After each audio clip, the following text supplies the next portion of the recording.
যে আল্লাহ আমাকে জান্নাত দেখাইছে। নামাজের ভিতরে পর্যন্ত দেখতেছিলেন আর বলতেছিলেন মনে চাইছিল আঙ্গুরের গুচ্ছাটা নিয়ে আসি, হাতটাও বাড়াইয়া দিছিলাম, যদি নিয়ে আসতে পারতাম কিয়ামত পর্যন্ত খায়া শেষ করতে পারতে না। এই জন্য আমাদের নবীকে নবীউল মুশাহেদা বলা হয়, চোখে দেখা নবী। আল্লাহ আখেরাত পুরোটা চোখে দেখাইছেন, পুরোটা চোখে দেখায়া তারপরে বলছেন এইবার বলেন। আমাদের নবীজি আইসা বলছে চোখে দেখা বলতেছে, আল্লাহ আমাকে চোখে দেখাইছে। শুধু একবার দেখান নাই, ওই একবার যে পর্দা উঠাইছেন, আমাদের নবীজির দুনিয়ার থেকে যাওয়ার আগ মুহূর্ত এই পর্দা আর আল্লাহ বন্ধ করেন নাই। এই জন্য জমিনে দাঁড়ায়া দাঁড়ায়ও দেখছেন। হ্যাঁ, হাদিসে আছে, হাদিসে আছে, বুখারী শরীফে আছে, প্রত্যেক হাদিসের কিতাবে আছে যে আল্লাহ আমাকে জান্নাত দেখাইছে। নামাজের ভিতরে পর্যন্ত দেখতেছিলেন আর বলতেছিলেন মনে চাইছিল আঙ্গুরের গুচ্ছাটা নিয়ে আসি, হাতটাও বাড়াইয়া দিছিলাম, যদি নিয়ে আসতে পারতাম কিয়ামত পর্যন্ত খায়া শেষ করতে পারতে না। কারো মাথায় প্রশ্ন উঠবে যে কিয়ামত পর্যন্ত এক গুচ্ছা আঙ্গুর খাবে পুরা উম্মত, তারপরও শেষ হবে না। কেননা ওইটার ভিতরে এরকমই বরকত, ওটার প্রমাণ দুনিয়াতে আছে। দুনিয়াতে জানেন? এটাও তো জানেন না, খালি কয় গুগল জানি, ইন্টারনেট জানি, কত কিছু বলে জানে, মাঝে মাঝে কিছু জিজ্ঞাসা করলে এটিও জানেন না। ফিজির পরে একটা দ্বীপ আছে, ফিজি আয়ারল্যান্ডের পরে ওই দ্বীপটাতে একটা পাহাড় আছে সারে, এই দিক দিয়া কাইটা যখন ওই দিক দিয়া কাটতে শুরু করে এই দিকেরটা পুরা হয়ে যায়, এই দিকেরটা পুরা হয়ে যায়। গুগলে সার্চ দেন, আমার এটা লেখা দেখবেন, গুগল দেখাবে, পাহাড়ও দেখাবে। আমি যাই না বলতেছি, না যাই না। তো দুনিয়া তো প্রমাণ রাখছেন আল্লাহ। তো জান্নাতের গুচ্ছাটার ভিতরে এত বরকত হইতো, খাইতো, কিন্তু ওই জায়গাটার সাথে সাথে পূরণ হয়ে যেত। বিদায় যেটা খাওয়ার পরে সাথে সাথে পূরণ হয়, ওটা তো আর কি হবে না। তাহলে যুক্তি ঠিক আছে, আল্লাহ রসুলের কথা ঠিক। জান্নাতে এই জন্যই তো নেয়ামত শেষ হবে না, খাবে কিন্তু ওই জায়গাটার সাথে সাথে ফল ছিঁড়বে, কিন্তু ওই জায়গাটার সাথে সাথে আরেকটা হয়ে যাবে, বিদায় শেষ হবে না। এরকম বরকত এটার ভিতরে লাগানো। দুনিয়াও ছিল বরকত, ফলাইতে তো পারে না।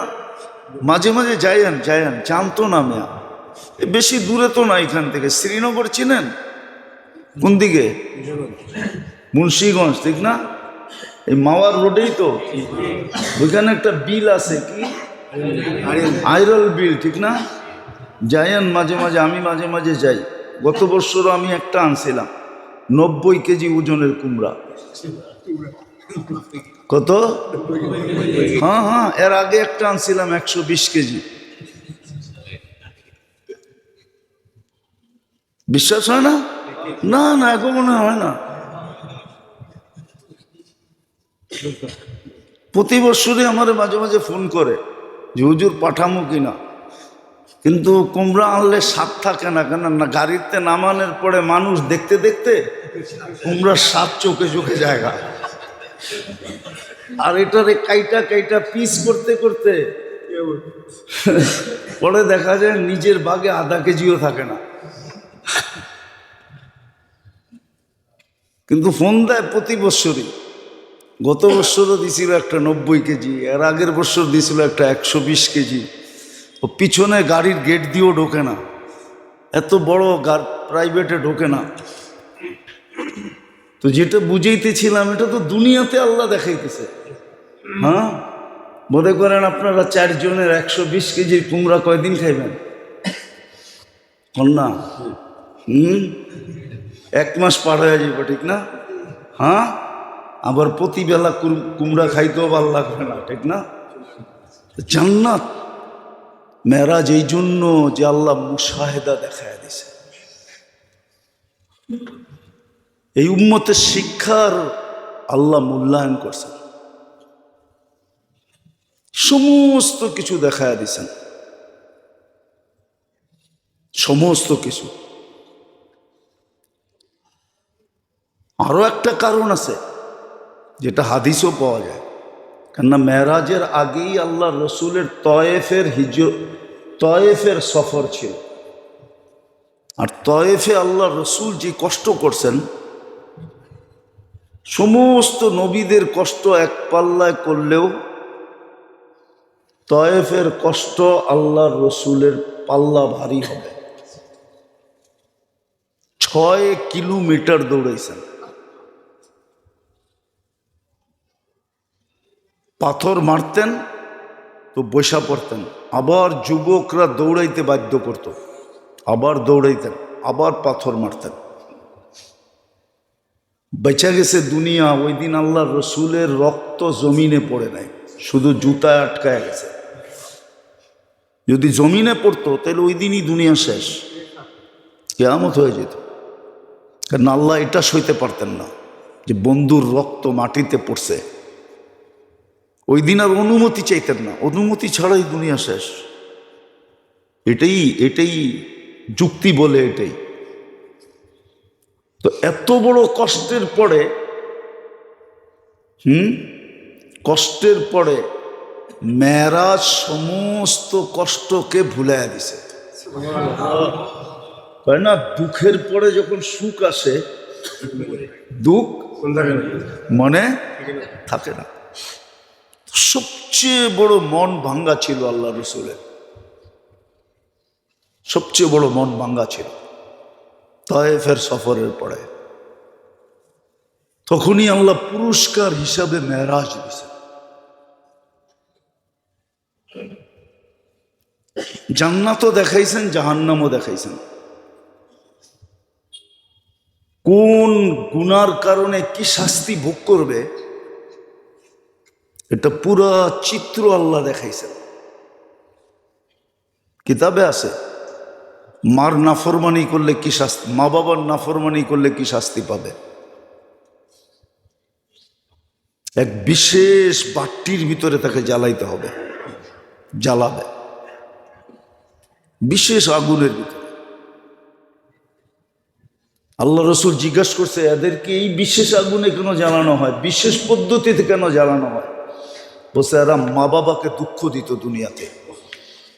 আর সন্তান যখন মা বাবাকে দুঃখ দেয় না, তো মা বাবার ভিতরে যে আগুনটা জ্বলে, ওই আগুনটা বড় কঠিন। যার জ্বলে নাই সে বুঝবে না, যার জ্বলে নাই সে বুঝবে না। যেই সন্তান মা বাবার অবাধ্য হয়, মা বাবার ভিতরে যে কি আগুন জ্বলতে থাকে, ওটা শুধু মা বাবা বোঝে, আর কেউ বোঝে না। কসম খোদার। আবার মা বাবা বোঝে কিন্তু বুঝাইতে পারবে না, আগুন দেখে কিন্তু দেখাইতে পারবে না। এই জন্য মা বাবার নাফরমানদেরকে এক বিশেষ পদ্ধতিতে বিশেষ আগুন দ্বারা দুজকের ভিতরে শাস্তি দেওয়া হবে, যদি মা বাবার কাছ থেকে মাপ চায় না নিল, মাপ না চাইল। এই জন্য সন্তানদের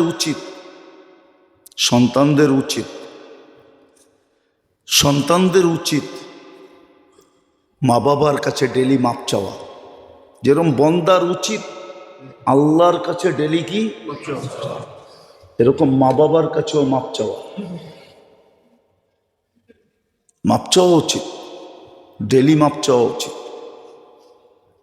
মাপ চাওয়ার সুযোগ যদি চলে যায় থাকে, তাহলে কিতাবে লেখা আছে এটা কিভাবে রিকভারি করবে। ওই পদ্ধতি ওলামাদের থেকে শিখা, ওই পদ্ধতি ব্যবহার করা উচিত। হয়তো নারাজ হয়ে দুনিয়ার থেকে চলে গেছে, তো ওলামাদের কাছ থেকে শিখা উচিত যে কিভাবে করলে আমার এই জিনিসটা রিকভারি হয়ে যাবে, পরিপূরক হিসাবে হবে, এটা শেখা উচিত, এটা করা উচিত। এরকম আল্লাহ রসুল দেখাইছেন, আল্লাহ রসুলকে দেখাইছেন দুযোগের ভিতরে। সুদ যারা খায় তাদের কি অবস্থা হবে, ঘুষ যারা খায় তাদের কি অবস্থা হবে, মদ যারা খায় তাদের কি অবস্থা হবে, এইখানের কথা ওইখানে লাগায় তাদের কি অবস্থা হবে, গীবত করলে কি অবস্থা হবে, এই চিত্রগুলো সব দেখাইছেন। বিপরীতে জান্নাত তো দেখাইছেন, জান্নাত দেখাইছেন। দুজকটা একটু কম দেখাইছেন, যতটুক দেখাইলে বাকিটা ধারণায় বোঝা যায়, কেন দুজক তো দুজক, কিন্তু জান্নাত তো আল্লাহ রসুলকে আল্লাহ খুলা খুলা দেখাইছেন, ঘুরায় ঘুরায় দেখাইছেন, জান্নাত দেখাইছেন। তারপরে বলছেন উম্মতকে বলেন,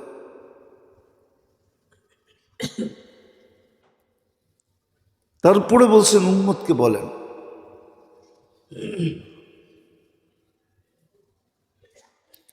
উম্মতকে বলেন,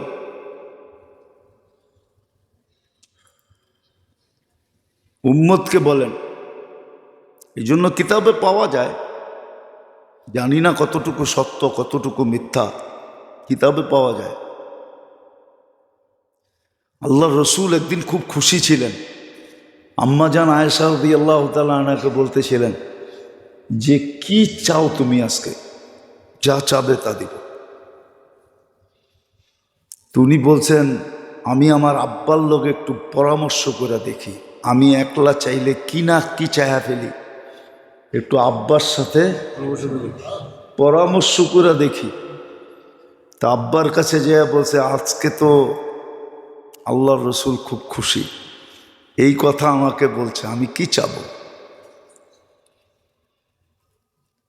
তো বলছে তুমি যায়া আল্লাহর রসুলকে জিজ্ঞেস করো যে আরশে যে আপনার সাথে আল্লাহর সাথে গোপন যে কথা হয়েছে, ওই কথাগুলোর ভিতর থেকে একটা কথা আমাকে জানায় দেন।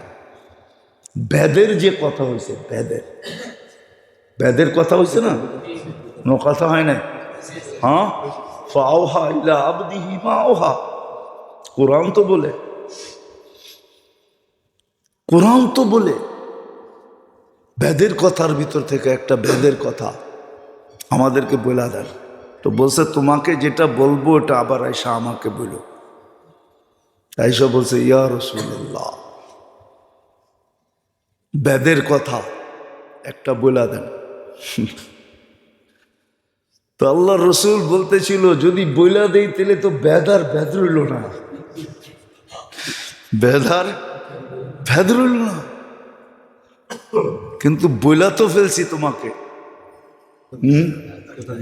কথা তো দিয়া ফেলছি, যদি না বলি তাহলে তো কথা রইল না। ঠিক আছে, তো বলা দিয়েছেন একটা এটাও ছিল যে আল্লাহ আমার উম্মতকে কিভাবে মাফ করবেন, এটা বলে দিয়েছেন। কিন্তু উম্মত তো মাপ চায় না, উম্মতের কোন শ্রেণী তো মাপ চায় না। চাল চলন, চেহারা টেহারা, উঠা বসা, চলা ফেরা, খাওয়া দাওয়া, কোনোটাই দেখলেই তো মনে হয় না যে মাপ চায়। উম্মত তো মাপ চায় না আল্লাহর কাছে। এই জন্যই তো আমি বলি মাঝে মাঝে যে এই উম্মতের কিছু দরকার ছিল না। এই উম্মত যদি সূর্য ডুবার সাথে সাথে হাত উঠায় মাপ চাইত, সূর্য উঠার সাথে সাথে হাত উঠায় মনের থেকে মাপ চাইত, বিছনায় চাইতে দেরি আল্লাহর কাছে মাপ চায় ঘুমাইতে দেরি করে না। এই উম্মত যদি এতটুকু করত যে বিছনায় চায় আল্লাহর কাছে মাপ চায় ঘুমায়, সূর্য উঠতে দেরি, মাপ চাইতে দেরি করে না, ডুবতে দেরি, মাপ চাইতে দেরি করে না। এতটুক যদি উম্মত মনের থেকে করতো,